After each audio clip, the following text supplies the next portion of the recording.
Hey, Rebel Rouser. I'm Alan Voivod, and this is Star Wars 7 by 7.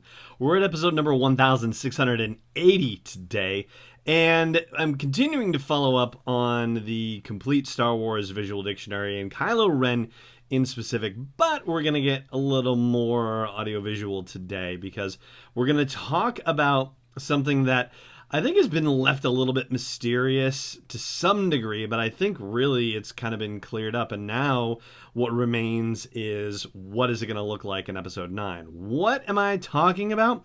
Well, I'm talking about this particular scene in The Force Awakens to begin with. Show me, grandfather, and I will finish what you started. And I got to thinking about that scene because of a bit in the complete visual dictionary in the section about Kylo Ren, where it talks about the fact that he left Darth Vader's charred helmet behind on the finalizer. So when he transferred over to the Supremacy, he left it there, left it behind. And there's a note in there that suggests something to the effect of, perhaps he couldn't face the visage of his grandfather considering his recent failures, or, until he recovers from his failure, whether that's physically or mentally or spiritually or emotionally or egoically, that's left to your imagination. But, it does kind of go back and beg the question, what exactly is it does Kylo Ren thinks that he is finishing that his grandfather was starting and hadn't finished? And the visual dictionary establishes that he found out about Darth Vader being Luke and Leia's father before he up and destroyed the Jedi Temple and killed the Jedi acolytes that were there. And so, there should have been, in theory, an opportunity for Leia or Luke or both of them to be able to say, hey, your dad was, or your grandfather was Darth Vader, but he turned back to the light side at the end of things. And, maybe that happened, maybe it didn't. Maybe Snoke told him, nope, that's not true. Maybe he just never believed it himself. Hard to really say because obviously there's still a lot of detail that's missing out of this. But it seems like there's a pretty strong parallel between Kylo Ren's journey and Darth Vader's journey in the original trilogy. Particularly in the fact that, you've got an apprentice killing a master and an apprentice who wants to kill his master and take a new person for an apprentice. And in the case of Darth Vader, he wants to take Luke as his apprentice. In the case of Kylo Ren, he wants to take Rey as his apprentice. And, I think, is roughly the age difference similar? I mean, let's see. Kylo Ren is about 10 years Rey's senior. Yeah, no, what am I thinking? The age difference is not. No, it's a couple of decades between Vader and Luke. So, yeah, no, that doesn't work. But be that as it may, same kind of thing. Kylo has plans to rule the galaxy and create a new order. Darth Vader wants to rule the galaxy with his son. Same kind of idea. And both of them get rejected, which obviously can't feel very good for either of them.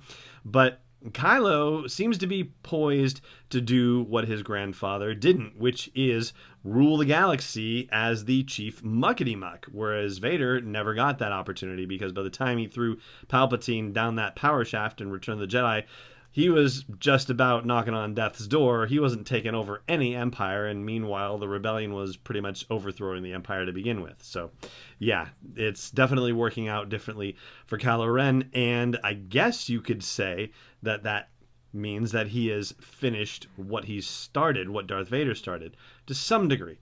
But then, of course, he has to do it alone because this scene happens in The Last Jedi.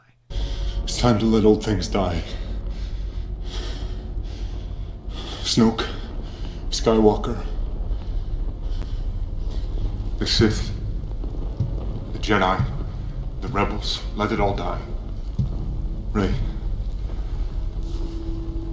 I want you to join me. We can rule together and bring a new order to the galaxy. Don't do this, Ben. Please don't go this way. No, you're still holding on! Let go!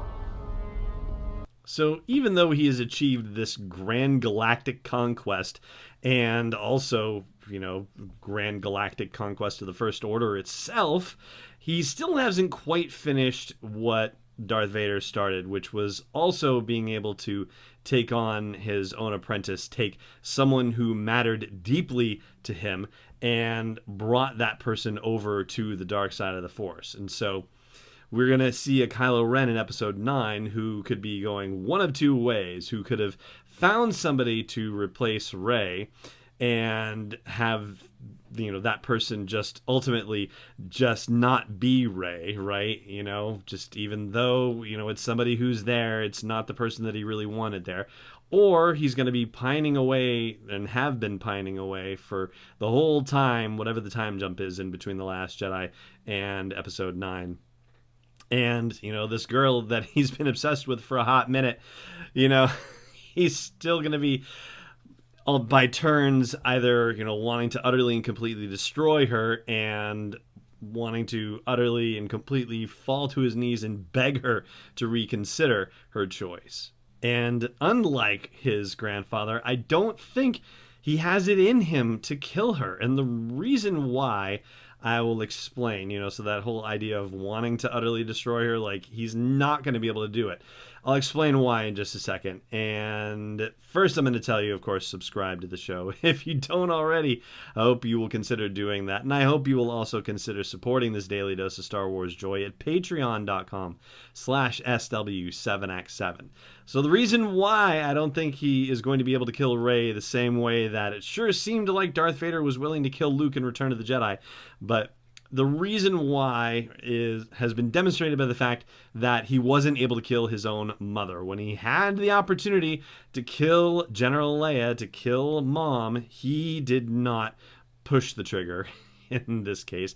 It was one of his wingmen, and I actually had a moment of wow, is he going to get so mad about that he's going to kill his own wingman for it? But no, actually, as it turns out, the wingman in question who fired upon the Bridge of the Raddus was actually destroyed by gunners on the Ninka, which was Admiral Holdo's ship.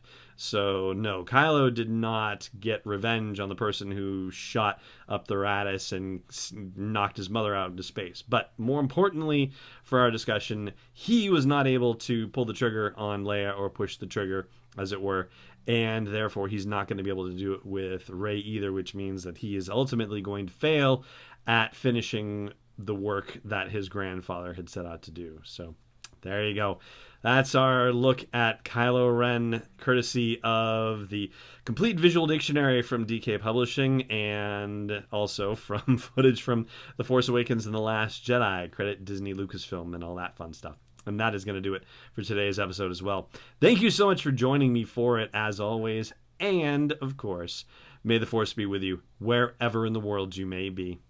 This podcast is not endorsed or sponsored yet by Lucasfilm Limited, Disney, or 20th Century Fox. It is intended for entertainment and information purposes only. Star Wars, the Star Wars logo, all names and pictures of Star Wars characters, vehicles, and any other related Star Wars items are registered trademarks and/or copyrights of Lucasfilm Limited or their respective trademark and copyright holders. May the Force be with them. All original content is copyright 2019 by Star Wars 7x7. We hope you love it.